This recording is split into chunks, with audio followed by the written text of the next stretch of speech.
Yeah, there's for in design patterns book, they basically have some kind of very explicit recipes. Um, and one of the things to keep in mind about any design patterns, and I probably should have mentioned up front, is that the real key to design patterns is not the recipes that are in the book. The real key to design patterns is the concept behind it. And it's really your way of communicating your intent to somebody who's reading your code. So if I went in here and I had a little note, little comment in here saying, I'm using the visitor pattern.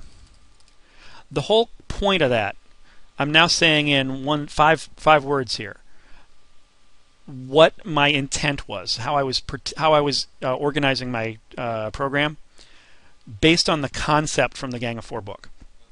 Now, I might not be doing it exactly the same way they're doing it. I might be tweaking things a little bit, and that's okay.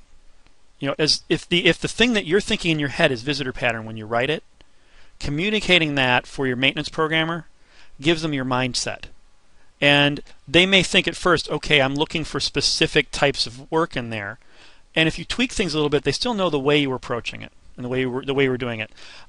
So in things like, you know, if we did the visitor with the dynamic thing here, you're still thinking along the visitor pattern, but you're implementing it differently.